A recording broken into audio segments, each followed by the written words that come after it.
Bonjour à tous. Dans cette vidéo, nous reprendrons le programme de la séance par la correction des exercices qui nous ont été donnés vendredi dernier. Ils sont sur le document qui est collé dans le cahier. Vous avez déjà réalisé les exercices 1 et 2. Ils ont été corrigés en classe. Nous mènerons donc la correction des exercices 3 et 4. Puis, nous passerons à l'activité 1 de notre nouvelle séance qui portera sur la subordination. Une fois cette activité terminée, nous en ferons un bilan qu'il faudra recopier dans le cahier et vous passerez à des exercices d'application. Donc voici les exercices 3 et 4. Vous les avez déjà, ils sont collés dans votre cahier. Pour réaliser ces exercices, je vais vous rappeler les consignes. Dans un premier temps, pour l'exercice 3, il s'agit de séparer les propositions pour déterminer si elles sont juxtaposées, coordonnées ou subordonnées. Quand vous avez déterminé votre choix, justifiez-le sur les pointillés. Pour rappel, juxtaposition, coordination et subordination ont été abordés dans la séance 2. Pour repérer une proposition subordonnée, on fait le test de la suppression. Si l'une des parties de la phrase ne peut pas exister seule, si une proposition a besoin de l'autre, alors elle est subordonnée. Pour les juxtaposer et les coordonner, on repère d'abord qu'elles sont indépendantes. Cela signifie que chaque proposition a un sens seul. Pour faire la différence entre juxtaposer et coordonner, on va chercher la conjonction de coordination. Mais, ou, et, donc, or, ni, car. Si entre la proposition 1 et la proposition 2, vous repérez mais, ou, et, donc, or, ni, car, alors les propositions seront coordonnées. Si ce n'est pas le cas, s'il y a simplement une virgule ou un point-virgule ou tout autre signe de ponctuation, il s'agira de propositions juxtaposées. Pour l'exercice 4, il s'agit d'un exercice de réécriture dont le but est de passer de deux phrases simples, chaque phrase simple contient un seul verbe conjugué, à une phrase complexe, comme dans l'exemple. Je n'ai pas osé allumer la lumière, je suis rentrée en retard. Pour en faire une phrase complexe, je vais ajouter un mot subordonnant qu'on appelle conjonction de coordination, parce que je n'ai pas osé allumer la lumière parce que je suis rentrée en retard. Si vous n'avez pas encore réalisé ces exercices, faites pause dans la vidéo, sinon passez au corrigé. Voici la correction des exercices. Pour l'exercice 3, il s'agissait de déterminer l'organisation des propositions. Phrase 1. Il s'approcha de l'enclume et tira l'épée sans la moindre peine. Je repère deux verbes conjugués, s'approcha, tira. Cela signifie qu'il y a deux propositions. Je sépare après enclume, une fois que j'ai repéré l'unité de sens. Il s'approcha de l'enclume signifie quelque chose. Tira l'épée sans la moindre peine signifie quelque chose. Mes deux propositions sont donc indépendantes. De plus, je repère la conjonction de coordination et. Cela signifie que les propositions sont coordonnées. Phrase 2. Il la leva au-dessus de sa tête. Son manche se mit alors à briller. Premier test, la suppression. Il leva la tête au-dessus de. Il la leva au-dessus de sa tête, signifie quelque chose.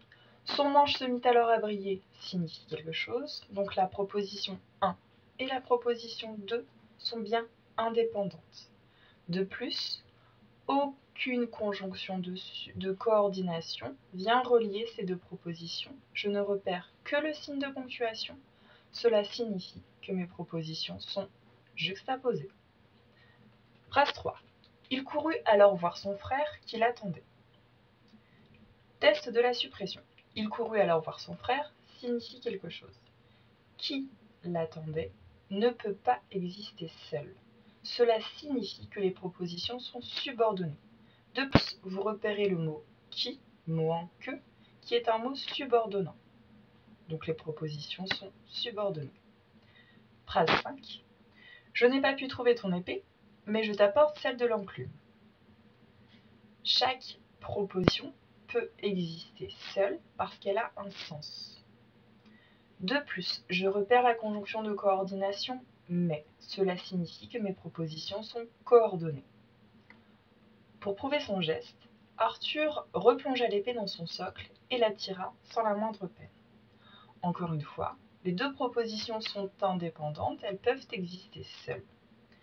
Le mot « et », conjonction de coordination, reliant la proposition 1 et la proposition 2, nous indique qu'il s'agit de propositions coordonnées. Phrase 7. Alors que l'évêque ne le croyait pas, il fut obligé de reconnaître le nouveau roi.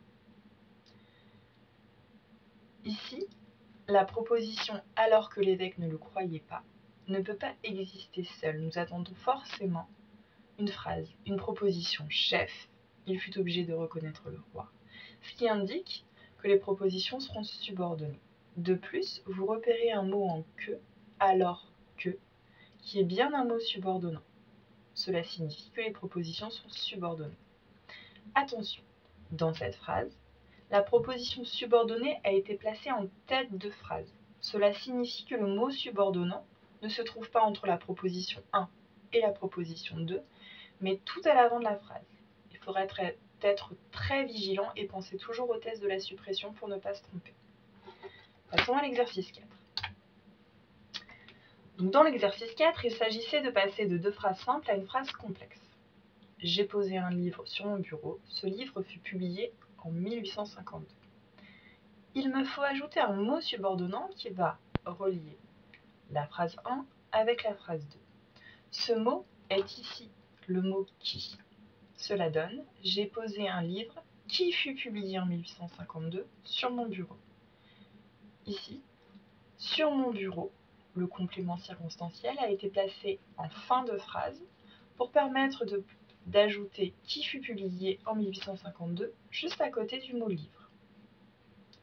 Ce matin, je suis arrivée à 8h au collège. Le 11 novembre est un jour férié. On a ajouté la conjonction de subordination alors que, ce qui donne « Ce matin, je suis arrivée à 8h au collège, alors que le 11 novembre est un jour férié ». Phrase 3. Coupe les poivrons, je m'occupe des oignons. Nous avons ajouté le mot subordonnant pendant que, cela donne « Coupe les poivrons pendant que je m'occupe des oignons ». Attention, il faut nécessairement ajouter un mot subordonnant pour créer des propositions subordonnées. La virgule ne suffit pas, puisque dans ce cas-là, vous créerez des propositions juxtaposées. Et ne pas ajouter une conjonction de coordination, puisque dans ce cas-là, on ne crée pas des propositions subordonnées, mais des propositions coordonnées. Si vous avez besoin de temps pour recopier ces phrases et les analyser, n'hésitez pas à faire des pauses dans la vidéo. Passons à présent à la séance 3. Le titre « Séance 3, les propositions subordonnées » différencie les propositions subordonnées est notre objectif. Ce titre doit être écrit au-dessus de la feuille qui vous a été distribuée vendredi et normalement déjà collée dans le cahier. Si vous n'étiez pas présent vendredi, notez ce titre sur une nouvelle page et commencez l'activité. L'activité 1 est une activité de repérage. Il s'agit de proposer un classement des propositions à partir du texte. Appuyez-vous bien sur son sens. En 1916, le docteur Smith découvrit une méthode qui ressuscitait les morts. Il souhaitait que sa découverte reste secrète. Cependant, son assistant, Karl Hopper, apprit qu'il faisait des expériences en cachette. Il décida donc de l'espionner, afin que soient révélés ses secrets. Lorsque Smith comprit le stratagème, il voulut en finir avec Hopper. Pour réaliser cet exercice, classez les propositions numérotées de A à J en deux catégories. Réfléchissez bien à ce que nous avons déjà découvert sur la phrase complexe. Une fois que c'est fait, justifiez votre classement en une ou deux phrases. Si vous avez des difficultés, je vais à présent vous donner un indice. Si vous voulez prendre le temps de réfléchir, appuyez sur pause. Voici deux indices. D'abord, rappelez-vous des tests que nous avons travaillés ensemble, en particulier celui de la suppression. Il vous permettra de vous rappeler que dans une proposition subordonnée, il y a toujours un chef. Trouvez ce chef, cela vous aidera à réaliser le classement. Appuyez à présent sur pause pour pouvoir faire l'exercice. Et nous allons passer ensuite au corrigé. Voici la correction. Le classement est opéré en fonction du rôle de chacune des propositions. Donc dans la première colonne, vous trouvez les propositions chefs, qu'on appelle propositions principales, et dans la colonne numéro 2, les propositions subordonnées. Ce que vous pouvez voir, c'est qu'aucune des propositions subordonnées ne peut exister seule. Elle attend forcément sa principale. Exemple, phrase A. En 1916, le docteur Smith découvrit une méthode. Cela signifie quelque chose. Phrase B. Qui ressuscitait les morts? Nous avons forcément besoin de la proposition A pour comprendre la proposition B. Cependant, phrase C. Il souhaitait n'est pas complet. Nous avons besoin de la proposition D, que sa découverte reste secrète. Cela signifie que lorsqu'une proposition est subordonnée, la proposition chef ne signifie pas toujours quelque chose seul. Elle est juste la proposition qui porte le sens de l'ensemble de la phrase. N'oublions pas que nous disposons d'indices pour repérer le début des propositions subordonnées.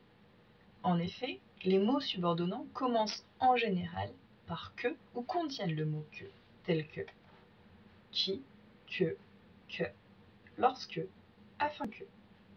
Donc la proposition subordonnée dépend de la principale parce qu'elle la complète. La proposition principale reste la proposition chef. Passons à présent à la deuxième partie de l'activité. Maintenant que nous avons rappelé la différence entre une proposition principale et une proposition subordonnée, nous allons découvrir les trois types de propositions subordonnées. Établissez un premier classement. Pour ce faire, entourez le mot qui précède, ça veut dire qui se trouve avant le mot que dans chacune de ces phrases.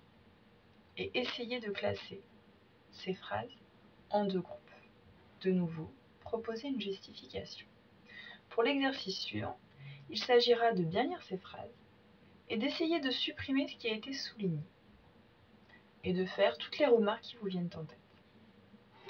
Faites pause si vous voulez faire cette activité sans indice, ou alors passons à l'indice. L'indice ici porte sur le classement. En entourant le mot que, vous allez aussi devoir repérer la nature du mot qui se trouve juste avant. Exemple dans la phrase A. Il souhaitait que sa découverte reste secrète.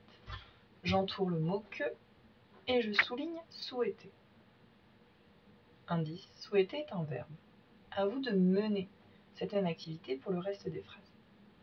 Faites pause le temps de finir l'activité et nous allons passer à la correction. Donc pour la correction, nous pouvons repérer que se trouve à côté de deux catégories de mots, de deux classes grammaticales différentes. Soit le mot que est placé juste après un nom. Le docteur Smith découvrit une méthode que personne ne croyait possible. Que est placé à côté du nom méthode. Les expériences que Smith a menées furent révolutionnaires. Que est placé à côté d'expérience. Soit le mot que est placé à côté d'un verbe. Il souhaitait que sa découverte reste secrète. Souhaiter est un verbe. Son assistant Karl Hopper apprit qu'il faisait des expériences en cachette. Que est placé à côté du verbe appris. On peut donc dire que les propositions subordonnées peuvent déjà se diviser en deux catégories. Celles qui donnent des informations sur un nom, que nous appellerons relatives, et celles qui donnent des informations et en particulier complètent un verbe, les propositions complétives. Que se passe-t-il lorsqu'on supprime la proposition soulignée dans chacune de ces phrases? Il décida donc de l'espionner, il voulut en finir avec Hopper, Smith a créé un monstre. Ce que nous observons, c'est que chacune de ces propositions soulignées peut être supprimée. De plus, nous pouvons également les déplacer. Par exemple, afin que soient révélés ses secrets, il décida donc de l'espionner. Autre exemple, il voulut en finir avec Hopper lorsque Smith comprit le stratagème. Finalement, parce que son expérience défiait les lois de la nature, Smith a créé un monstre. Donc les propositions qui ont été soulignées peuvent être supprimées et déplacées. Voilà nos deux critères des propositions circonstancielles. Nous pouvons donc dire que les trois catégories de propositions subordonnées que nous venons de découvrir sont les relatives, qui complètent un nom, les complétives, qui complètent le verbe, et les circonstanciels qui peuvent être supprimés et déplacés. Prenez le temps de noter votre correction, nous allons passer à la phase du bilan. Faites pause si cela est nécessaire. Dans le cahier, notez activité 2, bilan. Ici, vous pouvez simplement recopier ce bilan ou alors le transformer en schéma pour mieux le comprendre et mieux l'apprendre. Comme d'habitude, repérez le titre, il s'agira des propositions subordonnées, et classer les informations que nous avons à intégrer. Une proposition subordonnée ne peut exister seule. Elle a besoin d'une proposition principale. Elle commence donc toujours par un mot subordonné. Par exemple, je vois un chien qui dort. Qui dort est une proposition subordonnée parce qu'elle complète un chien. Qui dort ne peut exister seule et elle commence par le mot subordonnant qui. Il existe 3 types de propositions subordonnées.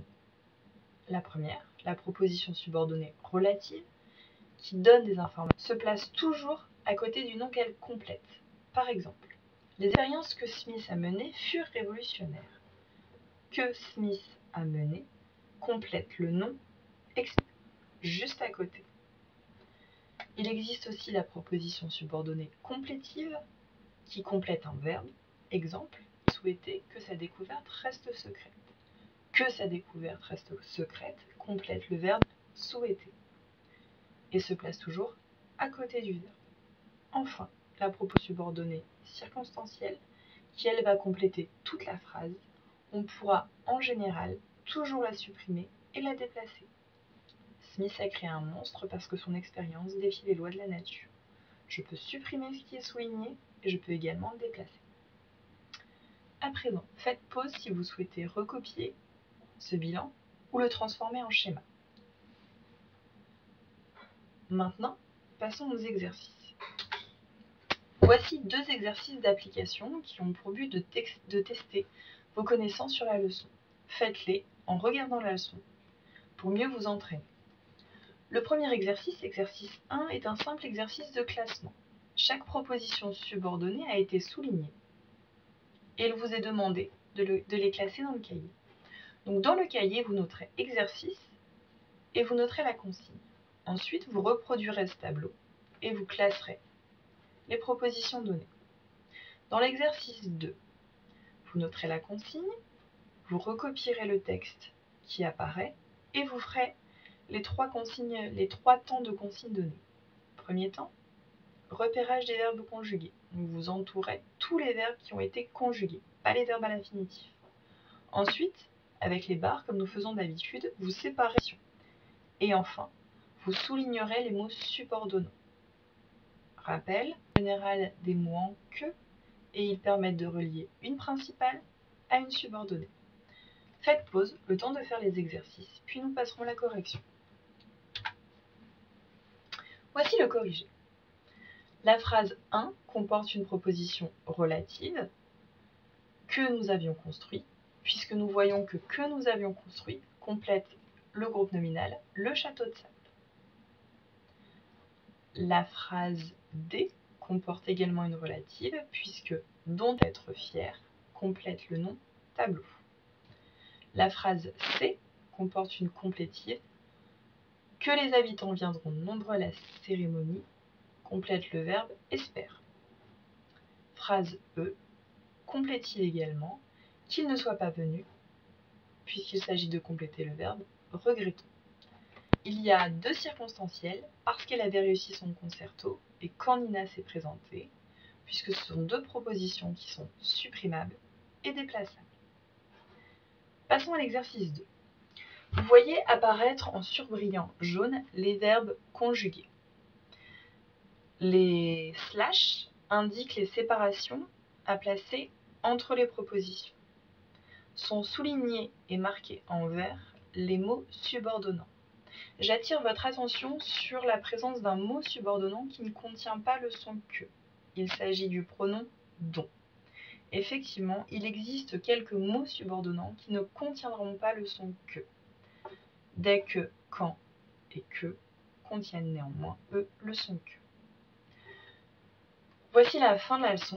N'hésitez pas à revenir à certains moments de la vidéo s'il y a des choses que vous ne comprenez pas. Réalisez ces exercices sérieusement sans attendre d'aller directement. Réalisez ces exercices sérieusement sans aller directement au corrigé. Si des questions demeurent, utilisez les fils de discussion. Au revoir.